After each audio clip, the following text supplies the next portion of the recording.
Salut les amis, bienvenue sur votre plateforme. J'espère que vous allez bien. Dans quelques heures, nous allons entrer dans 2024.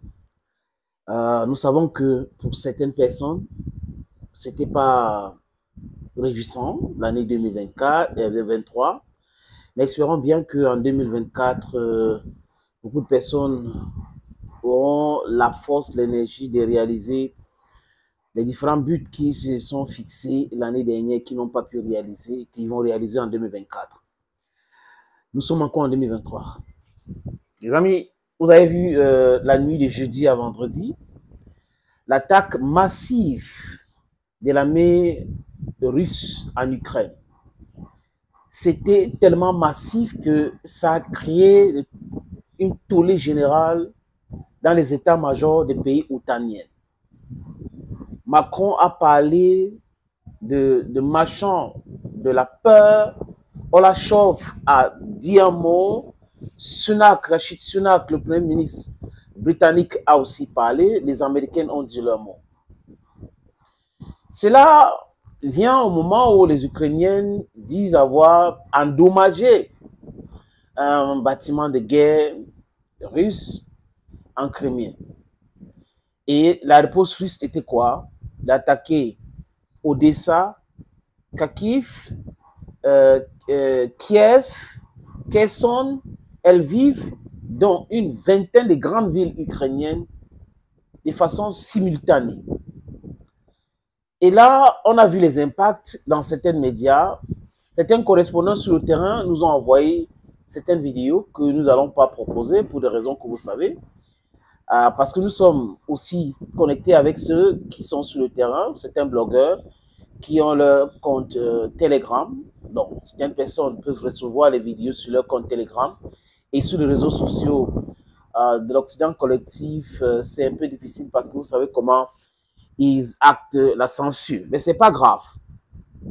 L'information utile, c'est quoi les amis? Que les frappes ont été massives et plus brutales. Et depuis 8 mois, la Russie n'avait pas attaqué l'Ukraine comme ça. Là, on vient de se rendre compte, quand je dis on, j'avais dit ceux qui racontaient des boubas, surtout sur les chaînes françaises, concernant la capacité de la Russie de fabriquer les missiles, la capacité de la Russie de fabriquer les armes, de munitions, des obus. C'est de cela qu'il est question, les amis, aujourd'hui. Ça veut dire que les gens ont passé leur temps à penser que le mensonge et le déni pouvaient régler un problème. Si le déni a réglé les problèmes à l'époque où il y avait seulement la presse écrite, vous vous rappelez de l'époque de Titanic où il y a eu cette catastrophe, mais c'est des semaines après que des gens ont été mis au courant parce que la presse décide, après avoir coupé l'information et sur les ordres de X ou Y avant de publier certaines informations. Après, c'est passé à la radio. Radio, audio, on pouvait appeler tout de suite pour dire voilà, il y a une telle situation ici et là. Et là, c'est télévisé. Télévisé maintenant, télévision. Ça veut dire que audio et visuel. Télévision. Donc, on avait changé et monté un autre camp dans la technologie de l'information. Mais là, aujourd'hui, les amis, c'est une autre vitesse. C'est une vitesse où les gens n'ont pas besoin d'une caméra de télévision pour pouvoir les donner quelques informations pour ce soir. Ils ont leur téléphone, ils peuvent filmer aujourd'hui, ils maîtrisent l'art de filmage, ils peuvent filmer, ils peuvent mettre en ligne parce qu'il y a des réseaux sociaux partagés avec les amis et tout de suite ça va aller viral. Donc les gens ne peuvent pas rester dans l'ancienne technologie ou l'ancien mindset et oublier que les paradigmes ont changé aujourd'hui et qu'on n'a pas forcément besoin de rester à la maison, se cloîtrer devant la télé pour avoir de la bonne information. D'accord avec ceux qui vont dire que les réseaux sociaux véhiculent certaines informations non vérifiables, infox. D'accord. Mais la plupart du temps, quand il y a un événement, ça peut être heureux, malheureux, les gens filment et les gens montrent en temps réel.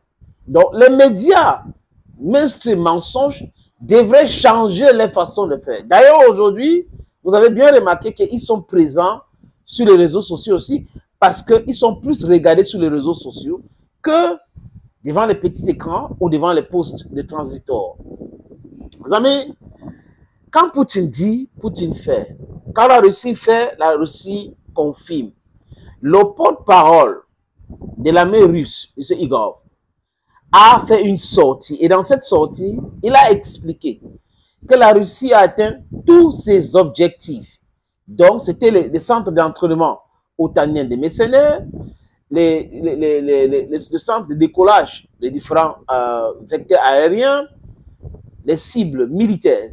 C'est pour cette raison que certains disent aujourd'hui que oui, les Occidentaux peuvent dire que, oh non, il n'y a pas eu trop de morts. Parce que quand vous envoyez ce que l'Ukraine a dit, et la presse occidentale, 158 drones et missiles, mais c'est massif. C'est massif. Et là, si on commence à vous dire, le bilan fait état de 17 morts. Après, on parle de 17 morts, on passe à 25 morts. Après 25 morts, on vous dit non, c'est 30 morts. Après 30 morts, on vous dit que c'est 35 morts. Après, comme aujourd'hui, on vous dit que c'est 36 morts. Et autant de blessés, 160 et plus de blessés, les amis. Sachez que ce n'est pas très loin de ce que les Russes disent. Ça veut dire qu'ils ont attaqué les cibles militaires.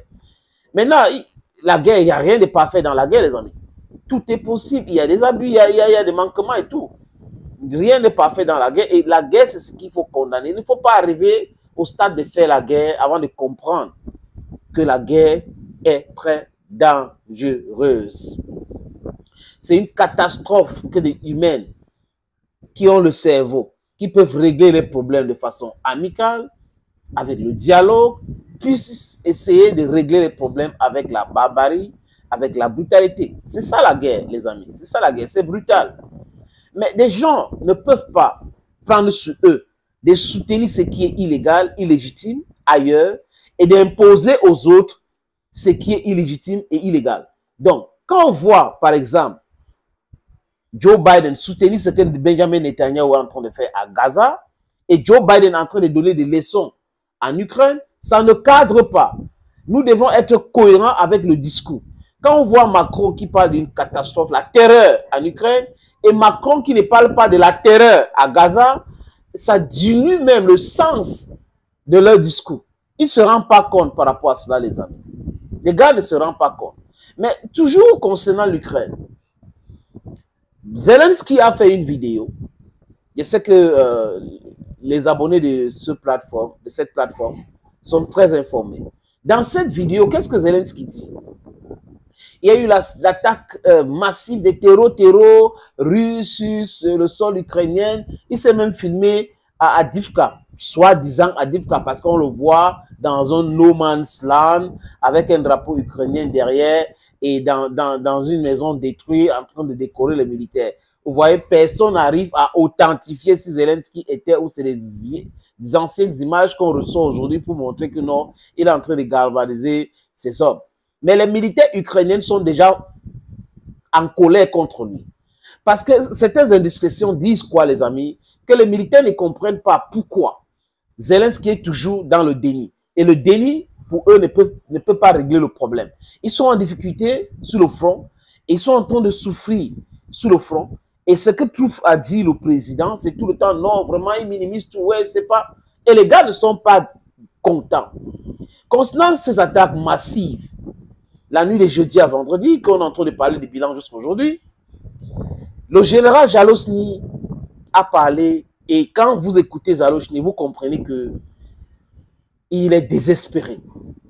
Il parle de l'attaque massive et des cibles touchées.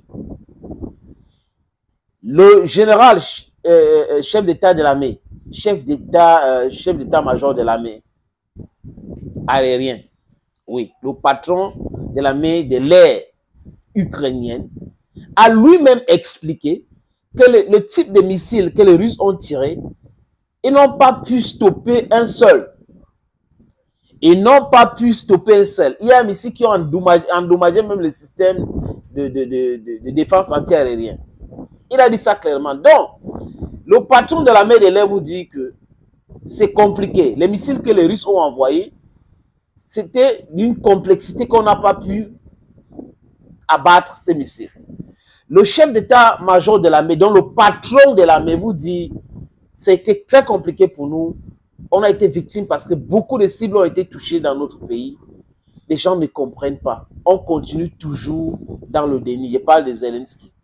Oui, son déni, c'est les Britanniques vont envoyer 200 missiles pour protéger le ciel ukrainien. 200 missiles c'est pour une journée. Imagine que la Russie envoie 300 drones. Parce qu'ils ont les drones qui fabriquent moins cher. 300 drones, si la Russie envoie 300 drones, les missiles là vont finir en une journée. Donc, est-ce que l'Ukraine a la capacité de fabrication de tous ces engins-là? Non. Est-ce que la Russie a touché certaines structures que les Occidentaux, les Otaniens avaient déjà créées en Ukraine pour fabriquer les armes? Oui. Donc, c'est pour cette raison qu'il y a cette tollée générale aujourd'hui. C'est difficile, mais c'est la pure réalité, les amis. Thank you, friends, for always watching videos on this platform. Stay blessed and bye-bye for now.